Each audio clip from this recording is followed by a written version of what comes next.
이제 하나님, 한 시간도 주님께서 우리 마음과 생각과 눈이 주님을 향할 수 있는 은혜를 베풀어 주시옵소서. 아들아, 내 마음을 내게 주며 내 눈이 내 길을 즐거워할지라 하셨사오니 이 생명의 길을 가르치시고 복음 안에 있는 그 능력을 친히 나타내셨사오니 십자가의 그 놀라운 능력 앞에 서는 믿음 되게 하시고 사망 근세를 이기신 같이 우리도 세상과 정욕과 우상의 세계를 이기고 하나님의 나라에 소속되어지고 사탄의 근세에서 빠져나와서 하나님께 온전히 이양되고 기속되어지는 은혜를 베풀어 주시옵소서.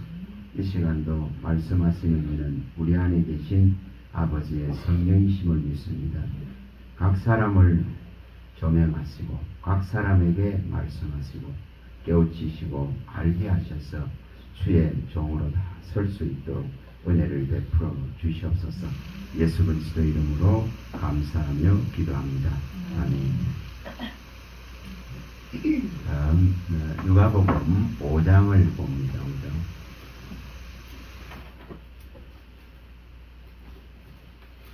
이번 주에는 이 부분들에 제가 월요일 날 마음이 가서 이 부분들을 지금 집중으로 보고 있습니다. 자, 5장 1절에서 11절입니다. 한 절씩 교독합니다. 무리가 몰려와서 하나님 말씀을 들을새 예수는 게네사렛 호숫가에 서서 호숫가에 물정이 있는 것을 보시니 어부들은 배에서 나와서 물을 들지는니라. 예수께서 한 배에 오르시니 그 배는 시몬의 배라. 육지에서 조금 떼기를 청하시고 앉아서 배에서 무리를 가르치시더니 말씀을 마치시고 시몬에게 이르시되 깊은 데로 가서 그물을 내려 고기를 잡으라. 시몬이 대답하여 이르되 선생님, 우리들이 밤이 새도록 수고하였을 때 잡은 것이 없지만은 말씀에 의지하여 내가 그물을 내리리다 하고 그렇게 하니 고기를 잡은 것이 심히 많아 그물이 휘저어지는지라. 이에 다른 배에 있는 동무들에게 손짓하여 와서 도와달라 하니 그들이 와서 두 배의 채움에 잠기게 되었더라. 시몬 베드로가 이를 보고 예수의 무릎 아래 엎드려 이르되 주여, 나를 떠나소서, 나는 죄인이로소이다 하니. 이는 자기 및 자기와 함께 있는 모든 사람이 고기 잡힌 것으로 말미암아 놀라고 세베대의 아들로서 시몬의 도목자인 야고보와 요한도 놀랐습니다. 예수께서 시몬에게 이르시되 무서워하지 말라. 이제부로는 내가 사람을 취하리라 하시니. 같이 읽습니다. 그들이 베드로를 육지에 두고 모든 것을 보여주고 예수를 따르니라.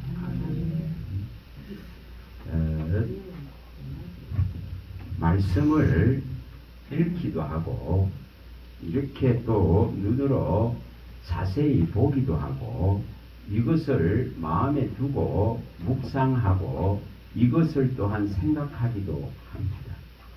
또한 종들은 또 가르치는 교사들은 이것을 가지고 가르치고 선포하고 설교하기도 합니다.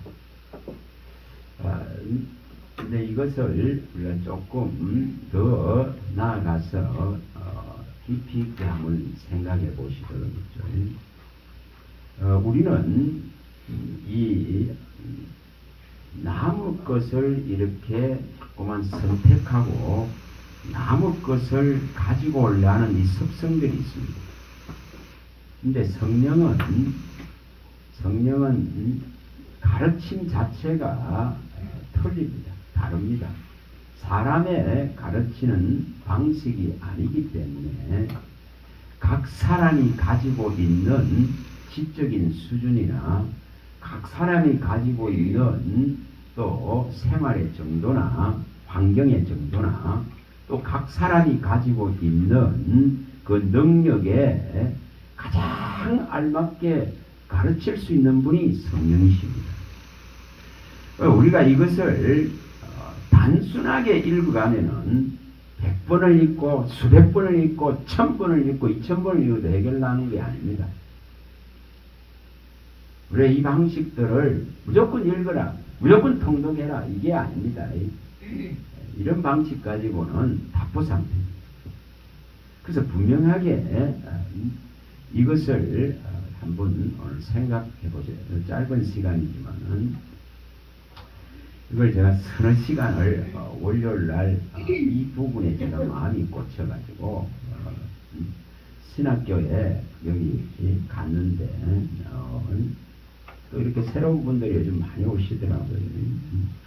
그래서 이게 한 30명 정도 이렇게 있는데 모라 신학교에 이 강의를 들어가기 전에 15분간 학생이 나와서 설교를 해야 됩니다. 그 설교를 하고 제가 또 거기에 대해서 문제점들을 이야기해주고 어떤 방식으로 할 건가를 설명을 해주고 같이 이렇게 보는 방법을 선택합니다. 근데 많은 분들이 굉장히 어려워합니다. 안 하려고 그러죠. 이 길을 가려고 하는데 막상 앞에 15분을 설교를 하려고 그러면 이게 굉장한 어려움에 부닥칩니다.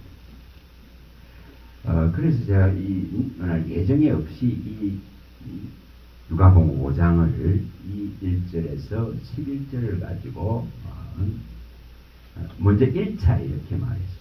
읽었어요. 그 다음에 읽고 나서 그 다음에 여러분들이 읽었는데 그럼 하나님께서 내게 지금 교훈하고 가르치고자 하는 것을 발치해내라. 끄잡아내라. 그거를 청해서 구하라는 것입니다. 단순하게 읽는 것이 아니고 이것을 읽으면서 하나님께서 내게 지금 먼저 교훈하고 가르치고 책망하고 바로잡아보자 하시는 부분들을 나에게 가장 알맞는 방식으로 그 제목들 주시기를 청하라는 거죠. 그래서 이제 읽었어요. 그 읽고 이제 한 분에게 자 무엇을 발견했습니까? 이렇게 물으니까 이야기를 또 하시더라고요. 여기서 예를 들면은 사명을 발견했다. 또 혹은 말씀을 의지하는 걸 발견했다. 이렇게 제각각이 이제 다릅니다. 제각각이 전부 다를 수밖에 없습니다. 그래서 이제 이렇게 또 물어보고 또 이렇게 한 세 분한테 물어보니까 이제 이렇게 각자 그 마음에 느낀 것을 하나님께서 주시는 것을 이렇게 제목을 그러면 이것을 다 주셨습니다. 어떤 제목을 주셨습니다.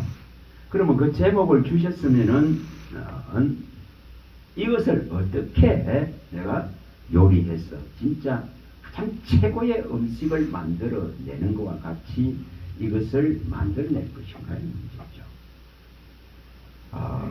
그래서 그거를 이제 설명을 하면서 제가 이 부분을 가지고 저도 이게 읽으면서 생각하는 거예요. 같이 읽으면서 생각한 부분들을 한 7, 8가지 부분들을 가지고 이렇게 말씀을 나누었어요. 여기서 제일 먼저 발견해야 될 것이 무엇인가 하는 것입니다. 분명히 주님이 말씀을 가르치는데 가장 먼저 누구를 선택하느냐입니다. 여기 보시면은 주님 말씀을 이래 가르치려고 그게 배가 있는데 어떻게 시몬의 배에 탁 올라타십니까? 그러니까 시몬이라 그는 한 사람을 부르시고 선택하시고자 이 배를 선택합니다.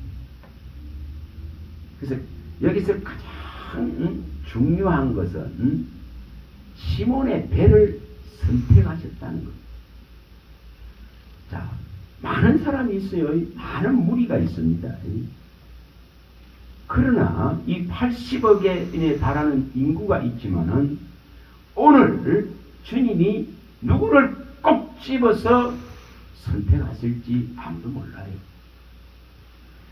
이 선택은 전적으로 하나님의 주권이고 하나님의 원하심입니다. 자, 또 예를 들어 볼게요. 누가복음 19장 1절에서 10절을 볼 때에 많은 사람들이 몰려왔습니다. 예수님을 따르죠. 너무 많아서 삭개오가 선택한 것은 나무에 올라가는 것이었습니다. 그래서 분명하게 그 많은 무리가 있지만 딱 선택하는 것은 삭개오 이 한 사람입니다. 자, 사도행전 16장 14절에도 동일하죠. 많은 여자들이 있습니다. 그 지방에 가서 바울이 말씀을 전할 때에 많은 무리들이 있습니다. 그러나 딱 한 사람 루디아가 선택됩니다. 사도행전 10장에 우리가 잘 아시는 또한 로마의 백부장이 나옵니다. 여러분, 로마의 군대가 이 이스라엘에 들어와 있기 때문에 백부장이 수없이 많이 있을 것입니다. 그러나 분명하게 이 고넬로라는 한 사람의 집을 주님이 찾아오시는 거예요. 그래서 이것이 저거는 말씀만 드리겠습니다. 시간이 이거는 많은 곳에서는 이걸 전부 다 하나씩 좀 다 같이 봅니다. 같이 보는 거죠. 칠판에 제가 구절들을 전부 적어주고 같이 읽습니다. 도대체 선택이라 하는 것이 무엇인가 하는 것을 알게 합니다. 자, 분명하게 모세를 많은 자들 중에서 모세 하나를 부릅니다. 출애굽기 3장 1절에 5절에 분명히 딱 지명해서 불릅니다. 창세기 12장 1, 3절에 분명히 갈대아 우르에서 아브라함 한 사람을 하나님은 딱 집어서 불러냅니다. 똑같이 사무엘상 3장 16장에도 사무엘상 16장 우리가 잘 압니다. 1절에서 7절의 내용을 잘 아십니다. 정말 다윗이라 그런 이 목동 하나를 주님이 딱 데려오라 그러면서 그 한 사람을 집어서 냅니다. 자, 이것이 바로 하나님이 이런 자를 찾으시는 한 방법이에요. 이런 자를 선택하는 찾으시는 한 방법이죠. 우리가 누가복음 19장 10절에 삭개오를 딱 선택하시고 삭개오의 집에 들어가셔서 주님이 딱 하시는 말씀입니다. 잃어버린 자를 찾아 구원하러 왔다. 인자가 온 것은 잃어버린 자를 찾아서 구원하는데 하나님이 찾으시는 방법이 얼마나 명확하고 얼마나 온전하고 얼마나 완벽한가를 보여줍니다. 오늘 우리가 하나님이 나를 선택했다는 것, 여기 계신 분들을 선택했다는 이 선택이 이처럼 완벽하고 이처럼 온전하고 이처럼 전혀 의문을 물음표를 달지 않을 수 있을 정도의 그 선택에 대한 반응이 있어야 됩니다. 분명히 있어야 됩니다. 여러분, 우리는 귀신이 쫓겨나가고 수많은 병들이 낫는 것에 열광합니다. 또 우리의 가난한 것이 이렇게까지 번영되어지고 이렇게까지 일어난 것에 열광합니다. 이렇게 잘 살게 해서 열광합니다. 또 우리의 무명의 나라가, 이 나라가 이렇게까지 부강해진 것을 자랑합니다. 그러나 그리스도인은 결코 그런 것이 자랑이 됐어요. 그리스도인은 진짜 하나님이 이렇게 선택했다는 것, 이렇게 꼭 집어서 지명했다는 것, 이렇게 꼭 집어서 불러냈다는 것. 여러분, 이런 이 놀랍고 기이한 것 앞에 전부를 갖다가 맡기고 전부를 드릴 수 있는 이 지금 오늘 여기 5장에 일어나는 모든 것을 버릴 수 있는 그 가치가 이 베드로를 지명하고 선택한 가치. 오늘 우리는 이것을 표적과 최고의 표적과 최고의 기적입니다. 우리는 끊임없이 다른 표적을 원하고 다른 증거를 원하고 다른 기적을 원합니다. 그러나 가장 큰 은총의 표적은, 은혜의 표적은 이렇게 주님이 찾아오셔서 거저 주시는 바 은혜의 선물을 딱 안겨준 이 선택입니다. 에베소서 5장 2장 5절에서 8절에 말씀하듯이 이것이 진짜 전적인 하나님의 은혜의 선물의 선택입니다. 우리는 지명하고 구속하고 불러내서 법에 놓고 존귀한 자율에 세웠음에도 불구하고 이 표적과 기적을 맛보기는 굉장히 어려운 지금 신앙입니다. 바꿔야 됩니다. 진짜 바꿔야 됩니다. 하나님의 이 위대한 선택이, 그 하나님의 그 선택 안에 내가 당첨됐다 그런 거, 이것은 80억 지금 현존하는 이 인구 가운데 나 하나를 찾아오시는 이 기적과 이 위대함 앞에 여러분 나가야 됩니다. 이것이 안 이루어졌어요. 이것이 안 이루어지니까 어렵다. 마가복음 3장 13절에 주님은 누구 부릅니까? 한 사람을 선택하고 부를 때에 분명하게 주님은 진짜 마음에 원하는 자를 딱 부릅니다. 원하는 자. 그러면 스파크가 아니라겠어요? 이 원하는 자가 딱 불려졌을 때에, 그 주님과의 조우가 일어났을 때에 모든 인생을 송두리째 바꿔버릴 수 있는, 할 수 있는 사건이 우리가 잘 아는 다메섹의 사건입니다. 사도행전 9장 1절에 6절 사건입니다. 우리는 왜 이것이 일어나지 않을까? 여러분, 이 위대한 하나님이 찾아오신 하나님 편에서 보실 때에 잃어버린 자가 찾은 바 되고 정말 상하고 찢긴 자가 이 고침받은 성읍같이 고쳐졌다 그런 이 놀라운 것 앞에 진짜 또 다른 기적과 표적을 자꾸만 요구합니다. 그래서 그 찾아오심 한 분에, 그 찾아오심 한 분에 모든 송두리째 내 인생을 들여도 아깝지 않아야 되는 문제. 그게 십자가로 이루신 구원을 내게 던지시는 주님의 선택의 그 원하심이, 이것을 어떻게 이룰 것인가? 여러분, 갈라디아서 우리가 6장 14절에서 17절에 분명히 바울 사도는 이 단 한 분의 만남을 통해서 그는 십자가 외에는 자랑할 것이 없음을 명백하게 선언합니다. 또한 우리 안에 예수의 생명이 들어와서 새롭게 지원받은 최고의 가치의 생명이 있다. 그는 이거 하나만큼 중요한 것이 없다는 것을 밝힙니다.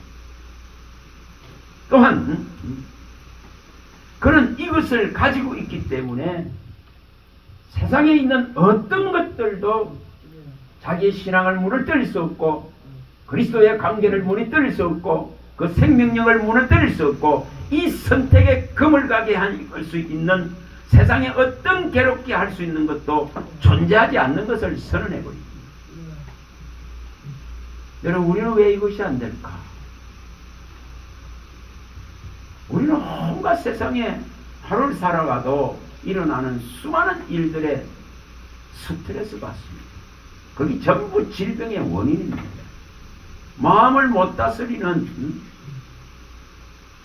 여러분 일전에 한번 말씀드렸습니다. 과학자들이 연구했을 때에 개를 묶어놓고 몽둥이로 두드려 패고 나면은 거기는 그냥 한번 물렸을 때보다 70배의 독이 나온다고 말합니다. 학대를 시켜놔놓고 그 개에게 물리면 사람이 죽는 거예요. 그 정도의 강한 독이 나온다고 합니다. 인간을 망치는 것도 똑같습니다. 똑같습니다. 내 안에 있는 이 분노들이 망쳐버립니다. 여 머리부터 발끝까지 모든 장기들을 다 상하게 합니다. 모든 세포들을 하나님이 얼마든지 이겨내고 이 정말 정복하고 다스릴 수 있는 이 능력들을 주놨는데 여러분 이 분노 하나가 이 노 하나가 이 모든 그 세포를 다 죽여버립니다. 여러분 생각해 보세요. 의술이 없었어. 의약도 없었어. 약도 제대로 없고 병을 고칠 수 있는 의사도 없는데 모두셀라는 어떻게 969년을 살았을까? 제가 오늘 거기 생각나. 참은 어떻게 969년을 살 믿어집니까? 여러분 전적인 하나님과 동행하고 함께하는 삶은 분명히 달라야 됩니다. 분명히 달라야 됩니다. 어제 플라잉에 8명이 졸업을 했습니다. 4명의 학부와 4명의 원부, 3년 만이죠. 졸업을 했습니다. 근데 그 졸업식에 축사를 하는 목사님이 이런 이야기를 합니다. 그래서 제가 오늘 아침에 그걸 한번 뒤져봤어요. 인터넷에 뒤져봤어요. 1902년에 평양 장로회 신학이 만들어졌어요. 1902년에 장로회의 첫 신학교입니다. 그게 4명이더라고요. 4명이 신학을 열었습니다. 거기에 들어있는 우리가 잘 아는 평양 대부흥의 주역을 내고 대한민국의 복음에 이 불을 붙인 김선주라는 한 분이 나옵니다. 그게 거기에 첫 신학생입니다. 또 그 당시에는 한국이 미약한 상황이기 때문에 외국에 나가기 어려운 시대예요. 그래서 저 제주로 가면은 제주가 그거 한 나라예요. 탐나국이에요. 그러니 거기에서 나왔던 이기풍이라 그는 그 졸업생, 그 선교하기 위해서 제주로 들어갔어요. 여러분 4명이 시작을 열었는데 그들은 다 제가 읽어보지를 못했어요. 나머지 분들도 그 한국의 이 기독교의 역사의 한 축을 이루는 이 학생들이 되는 거예요. 졸업생들이 되는 거예요. 그래서 정말 미약하고 안 된다 했지만은 그렇게 시작을 열었으니 8명이나 배출을 해내고 또 이들이 또한 첫 졸업생이 돼서 이렇게 모본이 되는 길을 갈 때에 진짜 하나님의 사람으로 설 때에 또 그 신학교는 일어나고 또 그 모본을 따라서 부흥하고 모이는 것입니다. 분명하게 미약한 그 시작을 열은 평양 장로의 신학은 한국 교회의 역사의 한 축을 이루는 그 종들을 배출해. 미약하고 나약한 시작이지만은 하나님이 이루 가시는 선택이다 이 말. 하나님이 그들을 그 어려움 속에서 선택해서 하나님의 역사의 중심에 서게 하는 거죠. 우리는 그냥 가는 자가 아니에요. 모세 한 사람을 선택해서 그 민족을 끌어내듯이 그에게 분명하게 출애굽기 4장 20절에 그는 주저주저했습니다. 그러나 이제 뭐합니까? 자기 가족을 데리고 자녀들과 아내를 데리고 십보라를 데리고 이제 미디안을 떠납니다. 애굽으로 가죠. 그때 가는 것이 하나님의 지팡이, 하나님의 지팡이. 모세의 손에 들려져 있던 이제 양의 지팡이가 결코 아닙니다. 하나님의 지팡이, 더늘거리나 하나님의 지팡이가 같이 이제 믿음이 가. 하나님을 신뢰하는, 하나님을 온전하게 긍정적으로 받아들이고 믿는 약속과 언약을 붙드는 믿음으로 갑니다. 그게 하나님의 지팡이입니다. 또한 하나님이 가지고 있는 모든 능력이 함께 갑니다. 함께 가죠. 그리고 영원히 임마누엘 하시겠다는 이 내가 네가 어디로 가든지 함께 하겠다는 임마누엘이 일어납니다. 여러분 그것 때문에 그는 그 민족을 끌어낼 수 있습니다. 세상의 어떤 세력도 하나님의 이 지팡이가 함께 가는데, 하나님의 능력이 가는데, 하나님을 믿는 믿음이 가는데, 임마누엘 하시는데 가로막고 맞설 자는 한 사람도 존재하지 않습니다. 오늘 우리는 이 믿음 갖고 가야 됩니다. 여호수아 21장 44절에 한 사람도 맞선 자가 없다 했습니다. 하나님의 말씀에 한 사람도 맞선 자가 없다 했습니다. 이게 말씀이라는 위력과 능력입니다. 말씀이신 하나님이 주시는 믿음을 진짜로 일으켜야 되는 이유입니다. 하나님이 선택했는데 하나님의 기적과 표적이 시행되어졌는데 여전히 나는 하나님을 물음표를 달고 있다면, 의문을 달고 있다면 이것이 문제입니다. 분명히 하나님은 하나님 자신을 이렇게 나타내셨습니다. 제가 간단하게만 설명해요. 시간이 한 3시간 있을 때는 이걸 상세하게 설명해요. 자, 그러면 또 이제 또 생각을 해봤죠. 야, 선택이라는 것이 제가 또 이걸 읽으면서 딱 하나 생각하는 게 하나님 딱 주시는 마음. 이야, 어떻게 이 베드로는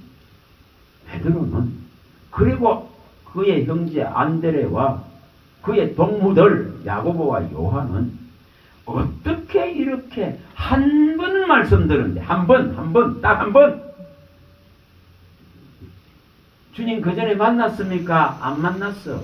근데 한 번 말씀을 들었는데 아니 어떻게 이렇게 자기의 방식들을 다 버려버리고 말씀을 의지하고 겁을 내릴 수 있을까?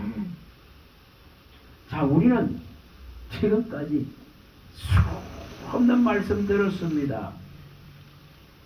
근데 우리의 반응은 얼마나 더디고 얼마나 무딘지 모릅니다. 이 가슴. 다시 말하면은 사무엘상 15장 23절에 거역하고 완고한 것은 뭐라 했습니까? 점치는 것과 같다. 우상에게 절하는 것과 같다. 우리가 이렇게 더디고 이렇게 반응이 무딘 것은 결국 뭐라는 거죠? 우상에 붙잡혀 있습니다. 세상에 붙잡혀 있습니다. 세상에 부귀와 영예와 영달과 이름의 탐욕과 탐심과 정욕에 매였기 때문에 내 마음과 내 눈이 거기에 꼽혀있기 때문에 그렇습니다. 그런데 어떻게 이들은 한 번 말씀을 들었는데 그게 잘 보시면 저 성경에 이럴 때는 눈으로 보고 자세히 보라 했습니다.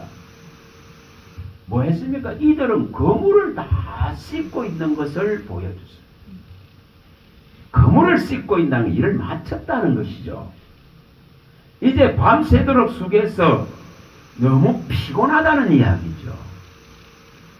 그래서 거물을 씻었어요. 그럼 집에 가야서 쉬어야 되는 순간이에요.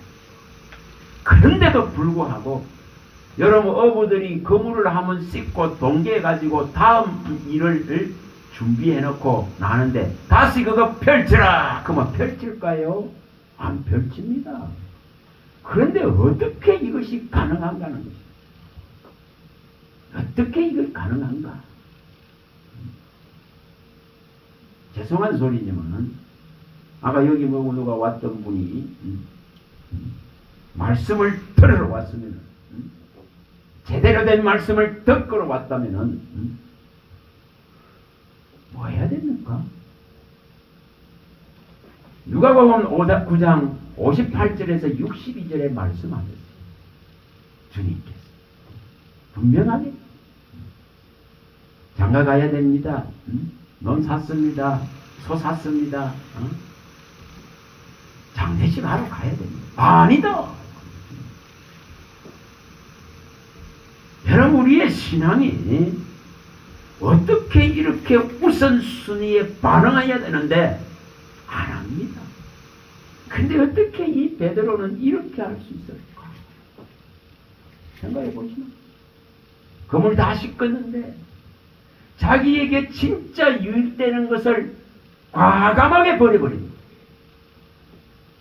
빌립보서 3장 5절에서 8절에 말씀하듯이 바울 사도가 내게 유익된 것을 버리지 않는데 그리스도 예수를 아는 이 절대적인 고상한 최고의 지식은 들어갈 수 없습니다. 못 들어갑니다. 그 내게 유익된 것을 버려야 됩니다. 나를 빛나게 했던 것, 나의 자랑이 됐던 것, 나의 이름을 나타냈던 것, 나의 삶에 가장 나를 진짜 높여주었던 것들, 그런 나부랭이들, 이것들이 싸그리 소멸되어 버려요. 아니 주님 지금 검을 씻었고 우리는 지치고 피곤해서 가서 내일에 또 이 고기를 잡기 위해서는 쉬어야 됩니다. 이게 보편적인 것입니다. 그러나 이렇게 그물을 동계해 놓고 이 유익된 것을 내일을 준비한 이 유익된 것마저도 하나님의 말씀 앞에서는 이것을 버려버려야 돼요. 선택이 다른 걸 보여줍니다. 분명히 다릅니다. 왜 이렇습니까? 주님이 찾아와서 나를 선택했을 때 대한 반응이 어떻게 되는가를 분명하게 나타냅니다. 그래서 그물을 적극적으로 뭘 의지합니까? 들은 말씀이 이제 말씀에 의지해버리는 이 신앙으로 바뀝니다. 말씀을 전적으로 의지해버립니다. 어떻게 이것이 가능할까? 오늘 우리 속에 있는 수많은 스트레스를 이 말씀에 의지해서 날려버려야 돼요. 날려버려. 그래야 질병이 안 시달려. 질병이 안 시달려. 끊임없이 이 세력은 공격합니다. 끊임없이 진짜로 공격합니다. 제가 며칠 전에 여기 한번 딱 공격받았을 때에 오랜만에 진짜 공격을 딱 받는데 주님을 의지했습니다. 그래도 적극적으로 해결해 버려야 돼요. 요거 지체해 봐보세요. 마음에 반드시 여기 생각에서 어디로 들어옵니까? 마음으로 내려와 버리면 큰일 납니다. 큰일 납니다. 그러면 반드시 행동이 나오게 돼요. 여러분 요한복음 13장 2절과 27절에 우리 많이 봤습니다. 예수를 팔 생각이 들어왔을 때에 이것을 과감하게 잘라내고 과감하게 쳐낼 수 있는 말씀의 예리한 검이 있어서 쳐내버리면은 보호됩니다. 마음을 지켜줍니다. 그러나 이것을 방치하고 놔두니까 귀신이 떼거리로 들어옵니다. 계속 불러들랍니다. 욕심의 귀신들이 계속 들어옵니다. 한 놈이 아니라 수천 명이 군단을 이뤄서 들어오기 때문에 마음을 완전하게 점령당하고 이제는 다시는 주께로 갈 수도 없고 주님 말씀을 받을 수도 없는 상태까지 가버립니다. 그러니 주님도 네 할 일을 해라 이렇게 돼요. 얼마나 무서운지 모릅니다. 우리는 분명하게 여기에 이렇게 어떻게 주님의 말씀에 이렇게 적극적으로 반응할 수 있을까? 수없이 듣지만 이 반응이 일어나야 됩니다. 분명히 일어나야 됩니다. 그 다음에 지금 우리가 너무너무 바라고 원하는 것, 그게 이제 성취되어졌습니다. 그게 만선이라는 것입니다. 만선. 여러분 주님 말씀대로 했더니만은 이야 내 삶에 내 발목을 항상 잡는 이 재물의 문제가 이렇게 해결되어 버렸어요. 오늘날 대한민국 못 살아서 아우성치는 그 소리가 아직도 들립니까? 전부 실패입니다. 전부 실패. 여러분 그거 갖고 되지 않습니다. 되지 않습니다. 제가 어제도 그걸 말씀하면서 나사로는 가장 100 중에 1밖에 안 되는, 세상이 치다 볼 때는 1밖에 안 되는 상태입니다. 1%. 남들과 비교하면 1%, 0%밖에 안 돼.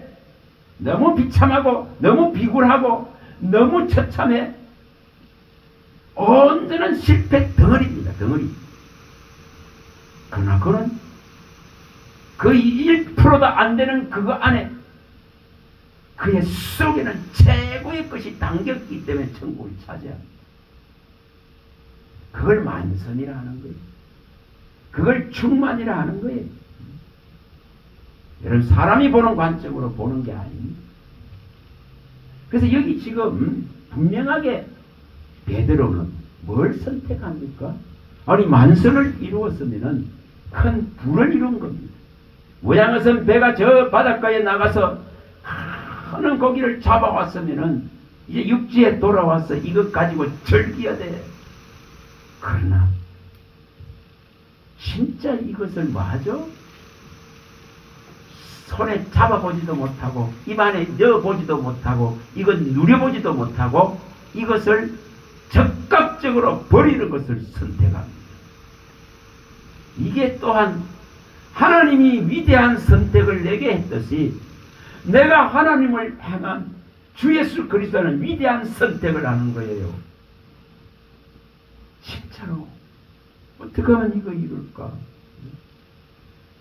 그래서 이 지금 인간은 전부 재물에 매인 신앙합니다. 재물 붙들고 신앙합니다. 재물이 진짜 하나님과 견주는 대등한 위치에 서가 있습니다. 마태복음 6장 20절과 24절 분명하게 예수님이 말씀하셨습니다. 근데 어떻게 이렇게 한 번 만난 주님의 말씀을 맛보고 말씀의 위력을 경험하고는 그 말씀에 의해서 이루어진 거 이것을 쫓지 않습니다. 뭘 쫓는다는 거죠? 말씀이신 분을 근본적으로, 근원적으로, 본질적으로, 원천적으로 말씀하신 그분을 쫓는 걸 선택한다.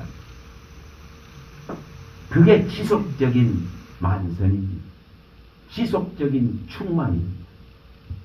여러분 분명히 이것은 절대 부족이 없습니다. 이것은 절대 목마름이 없습니다. 여러분 왜 주님은 요한복음 4장 14절에 그렇게 말씀했을까? 내가 주는 물을 마시는 자는 영원히 목마르지 않다. 이 영원히 목마르지 않는 것을 베드로는 선택해버립니다.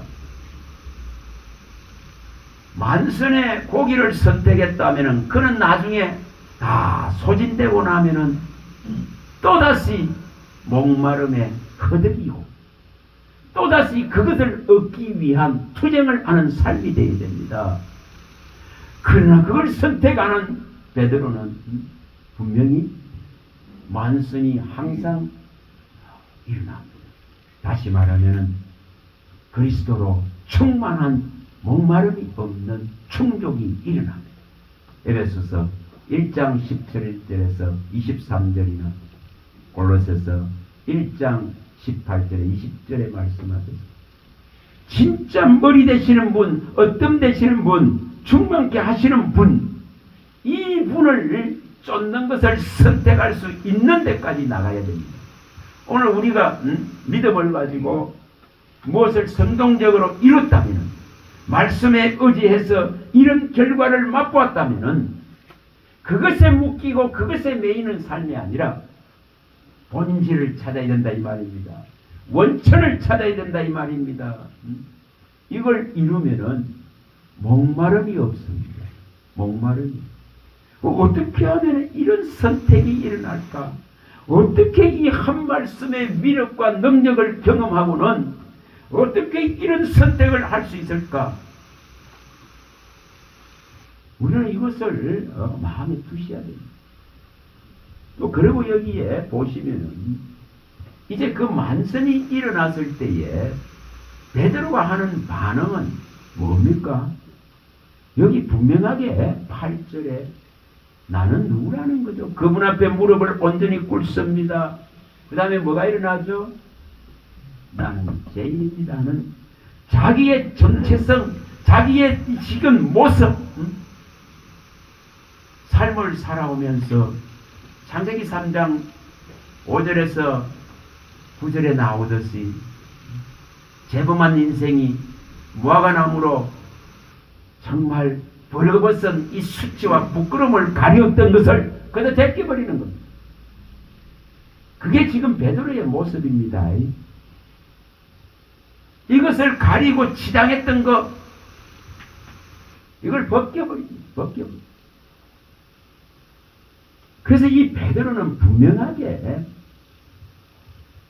주님 앞에 무릎을 꿇고는 나는 죄인이다. 그는 자기의 본체, 자기의 실체, 자기의 정체성, 이것을 명백하게 주님 앞에 드러냅니다.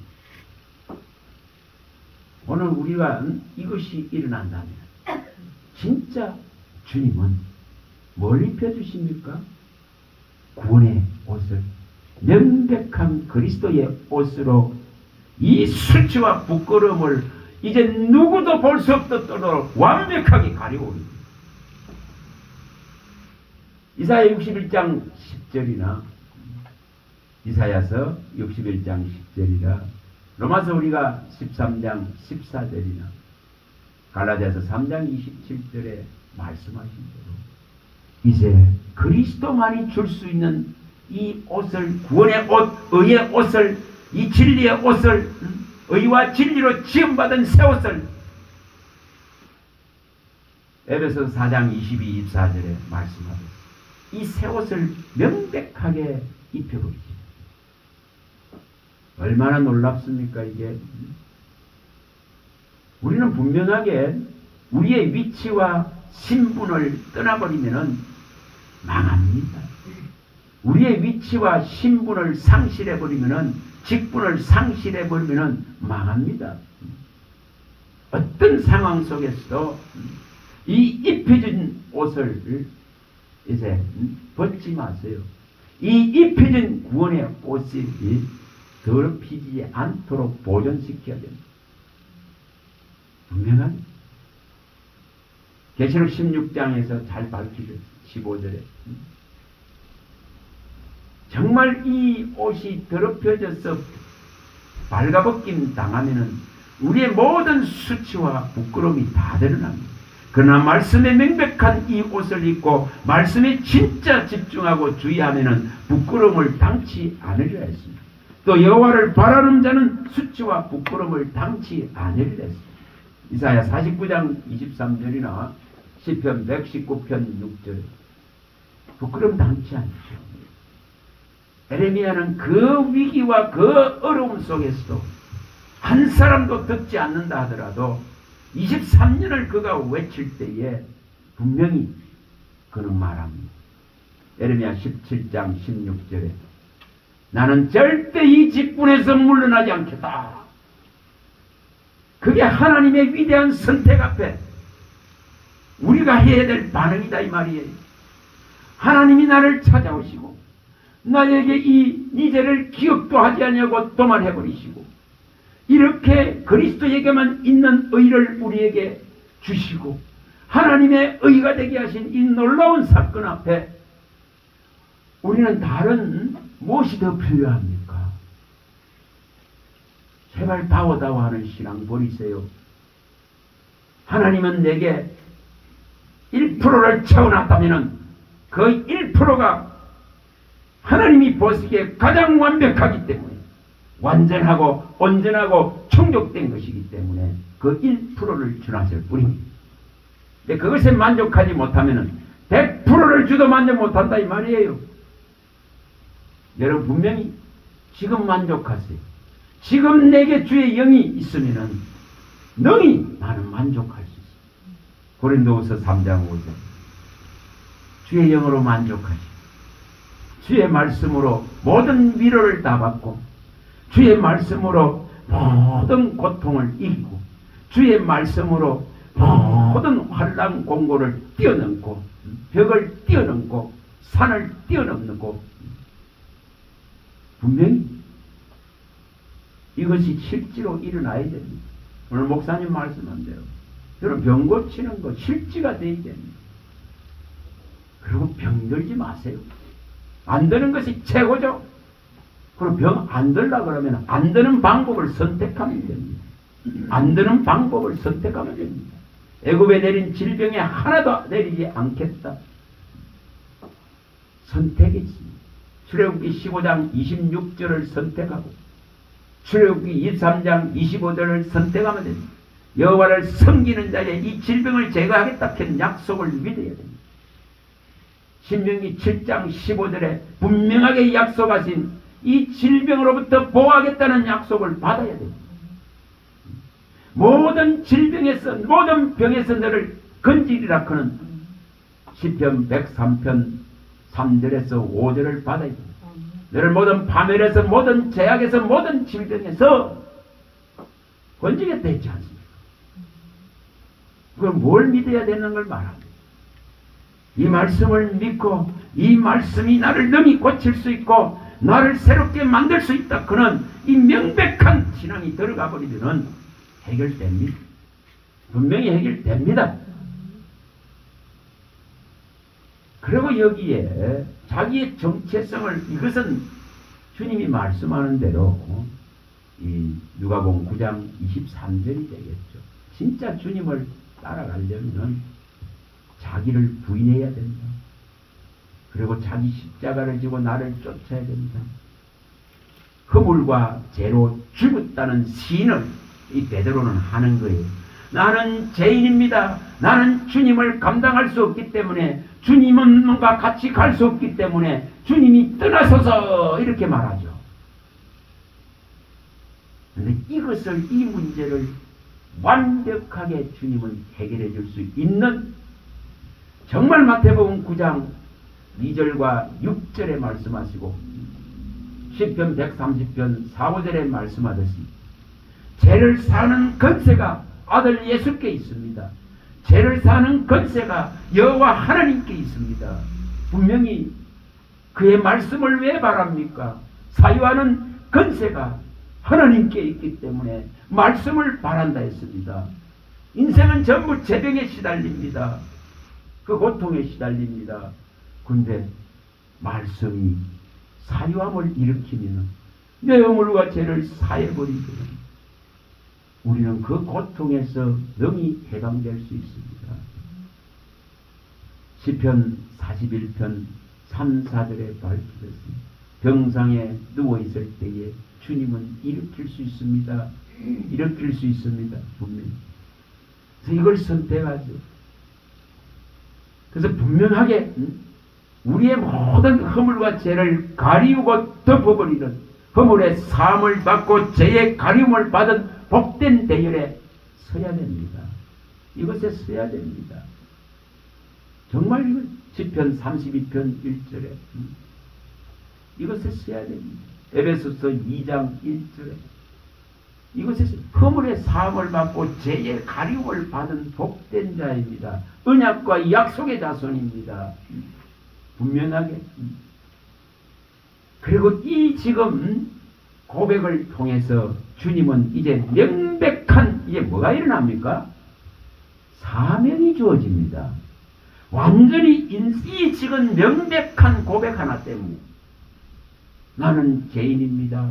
주님을 감당하기 어려운 이런 모습, 이런 처지, 이런 환경, 이런 형편 속에 있는 존재입니다. 하나님은, 하나님의 아들은 위에서 내려왔고 나는 땅에 소속된, 세상에 소속된 이런 망할 존재라 그런 표현이에요, 이제. 세상은 망합니다, 분명히. 망할 것 붙들고 신앙하지 마세요. 세상에서 반드시 나온 신앙을 이루란 말입니다. 세상에서 빠져나온 신앙을 이루어야 되는 거예요. 내 백성아, 이 백성들이 받을 재앙을 너는 받지 않기 위해서 너는 그곳에서 나오라 그는 이 성령의 소리가 들려야 돼요. 계시록 18장 4절에 들려야 됩니다. 그래서 베드로는 이제 이 고백 하나를 통해서 주님께서 이제 사유하심을 일으키기 때문에 뭐가 일어납니까? 너는 이제 사람을 낳는 어부가 되리라 그는 이 명백한 뭐가 딱 주어집니까? 사명이 주어집니다. 주님은 불러놓고 소명 부르죠. 그 다음에 명백한 이런 고백들이 일어나고 하나님과 나 사이에 명백하게 그리스도 십자가의 능력이 들어가면은 이렇게 제사함이 들어가면은 뭐가 일어납니까? 사명이 부여됩니다. 사명이 이 사명은 이사야서 61장 6절에 또 고린도전서 3장 9절에 뭡니까? 하나님의 일에 동력하는 하나님의 일에 동참하는 하나님의 일에 봉사자가 되는 하나님의 일에 제사장이 되는 이 위대한 일을 주셨단 말이에요. 여러분 생각을 해보세요. 사도 요한은 맘모섬에 갇혀 있지만은 유배지에 있지만은 계시록 1장 9절에 명백한 고백을 합니다. 그런 어려움 속에 있지만은 그는 분명하게 말합니다. 예수의 나라와 참음에 예수의 고난의 환난에 동참시켜 주셨다고. 예수의 나라와 환난과 참음에 동참하는 자라고. 이게 얼마나 위대한 사명입니까? 하나님이 이 아무짝에도 쓸모없는 인생을 이렇게 쓰시겠다는데 누가 가로막습니까? 못 막는 거예요. 막을 수 없습니다. 이사야서 43장 8절에서 13절 많이 봤습니다.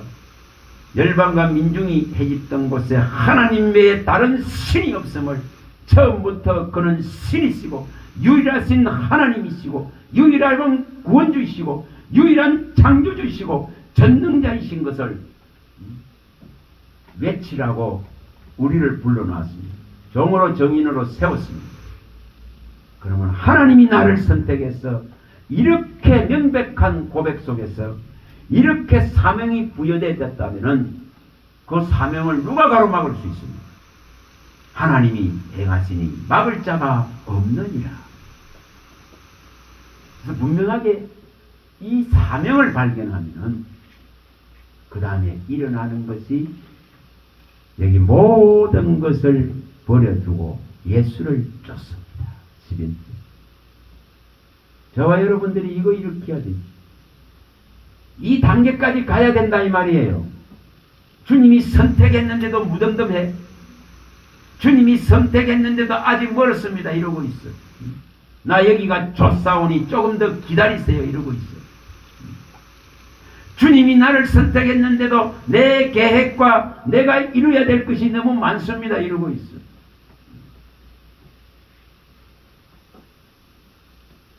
또 수없이 말씀을 듣는데도 이 말씀에 반응하지 않는 완악함과 완고함이 지배합니다. 그래서 너는 이 히브리 3장 15절에 밝히듯이 광야에서와 같이 이스라엘이 했던 것 같이 그들의 완고하고 그역했던 것 같이 하지 말라고 당부를 합니다. 여러분 분명히 말씀에 반응할 수 있길 바랍니다. 말씀에 진짜 이렇게 무릎을 꿇을 수 있길 바랍니다. 말씀에 내 모든 정체성을 알게 되어져서 진짜 나는 주를 떠나서는 아무것도 할 수 없고 존재 가치가 어떤 곳에서 발견할 수 없기 때문에 주님께 붙을 수밖에 없는 선택이 일어나야 된다 이 말이에요. 요한복음 15장 1절에서 7절이 일어나야 됩니다. 이것이 명백하게 일어나야 됩니다. 나를 떠나서는 아무것도 할 수 없다고 주님이 말씀한데도 나를 붙들고 있는 것이 너무 많았어요. 그걸 못 버리기 때문에 이 주님께 전적으로 붙을 수가 없습니다.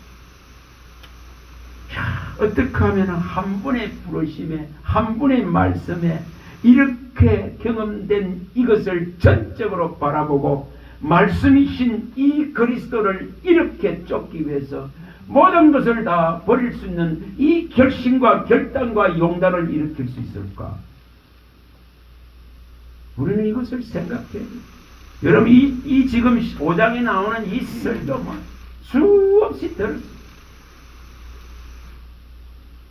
그러나 정말 어떻게 하면 이것을 이룰까 하는 것을 이들이 선택한 이것을 나도 어떻게 하면 할 수 있을까? 그는 이런 결심과 결단이 일어나야 됩니다. 분명히 이것이 일어나야 됩니다. 이것은 성령에 힘입지 않고는 일어날 수 없습니다. 성령에 의하지 아니하고는 일어날 수 없습니다. 미가서 3장 8절이 일어나려고 하면 성령을 힘입어서 성령이 내게 능력을 주고 용기를 주고 정의롭게 하셔서 이 야곱과 이스라엘의 허물과 죄를 선포하고 구하며 하나님의 복음의 선포자로 십자가의 이 놀라운 부활의 선포자로 이것을 수혈하려 그렇게 하려면 진짜 하나님의 성령이 힘을 주시고 용기를 주시고 격려를 주시고 위로를 주시는 말씀을 지속적으로 계속적으로 내게 부어주셔야 됩니다. 그래서 말씀을 진짜로 소유하시라고요. 시편 119편 56절에 나의 소유가 말씀이 되기를 원합니다.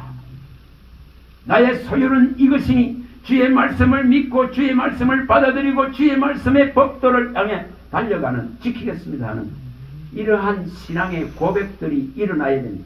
이 고백이 일어나면은 119편 125절에 이제 종을 깨우기 시작합니다. 종을 정말 이 복음의 비밀 안으로 이끌어서 십자가의 이 능력의 복음 안으로 이끌어서 이 사망 권세를 이기고 마귀의 일을 멸하고 종살이를 끝내버린 이 부활의 능력들을 종에게 알게 하셔서 이것을 선포하고 가르칠 수 있도록 세워나가십니다. 분명히 그래서 말씀이 진짜로 기업이 되길 원하시기 바랍니다. 119편 111절에 말씀이 나의 기업이 되어져서 이 말씀대로 주님이 시행해 갔을 것을 믿기 때문에 가장 백이 든든해야 됩니다. 그럴 때에 진짜 말씀만을 경외하겠습니다. 그는 161절에 그 고백이 일어나고 165절에 정말 주의 법을 사랑합니다. 그런 이 고백이 일어나게 됩니다. 이것이 일어난다면 122절에 정말 하나님이 나를 보정하실 것입니다. 말씀이 나를 보정하는 신앙이 될 것입니다. 하나님의 말씀이 나를 예수 믿는 자이라는 것을, 예수 부활의 능력을 믿는 자이라는 것을, 그 영원한 세계에 정말 안착됐다는 것을, 땅에 소속되고 세상에 소속된 자가 아니라 하늘의 시민권자를 들어서 자녀의 권세를 가졌다는 것을 하나님의 말씀이 인정하고 보증하는 도장 찍힌 자가 되는 거예요. 그런 자는 나의 모든 소유와 나의 모든 것을 등기를 주님께 맡깁니다.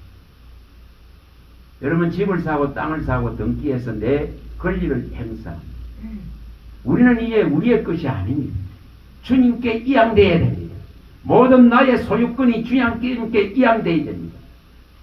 고린도전서 6장 19, 20절과 계시록 5장 9절 10절과 시편 49편 6절 8절에 말씀하듯이 땅에 있는 어떤 피조세계에 있는 재물로도 속량할 수 없는 이 값을 대신 치러주셔서 나를 사신 그분에게 소유권을 이양하라 이 말입니다. 너는 너희 것이 아니니라 했습니다. 주님 나는 주의 것입니다. 주의 것입니다. 시편 119편 94절 나는 주의 것입니다. 125절에 나는 주의 종입니다. 이렇게 되어 있습니다. 저와 여러분들이 말씀을 단순하게 읽어갈 것이 아니고 단 한 번을 딱 읽더라도 성령이 내게 가르치고 조명해 주시고 이 빛을 넣어 주시고 이 말씀의 위력과 능력을 알게 해주시고 이 말씀의 위력과 능력 앞에 무릎 꿇게 해주시고 이 말씀의 위력과 능력을 붙들고 가는 진짜 말씀을 쫓아가는 말씀에 매달리고 말씀을 향해서 달려가고 말씀을 전심으로 구하고 이러한 시편 119편 31절에 34절의 말씀입니다. 여러분 이것이 말씀에 붙잡히고 매인 신앙이라 했습니다. 그는 예수가 그리스도인 걸 압니다. 그는 예수가 하나님의 아들인 걸 압니다. 그는 이것을 증거할 수밖에 없는 종이고 정인인 것을 아는 자입니다. 이 대열에 저와 여러분들이 설 수 있도록 한 말씀 한 말씀을 그의 피와 살이라 생각하고 먹게 해달라는 청을 올리셔서 이 말씀을 실제로 내 영혼에 내 마음에 온전한 양식이 되어져서 진짜 피에 잠기고 피의 와를 먹고 마셔서 진짜로 내가 충만해지고 진짜로 내가 배부르고 진짜로 내가 부족함이 없는 그 배에서 생수가 흘러나올 수 있는 그 단계까지 믿음에서 믿음에 이르는 단계까지 복음 안에 있는 이 능력 안에 살아가는 단계까지 우리의 신앙들이 나아갈 수 있기를 간절히 소망합니다. 할렐루야. 하나님 감사합니다. 주의 말씀하시면 내 발의 등이요 내 길의 빛입니다. 천천은금보다도 주의 말씀을 더 사모할 수 있도록 그 맛을 알게 하시고 그 위력 앞에 무릎 꿇게 하시고 그 말씀을 쫓아갈 수 있는 믿음 되어질 수 있도록 우리를 일으켜 주시옵소서. 우리 주 예수 그리스도 이름으로 감사하며 축복하며 기도합니다. 아멘.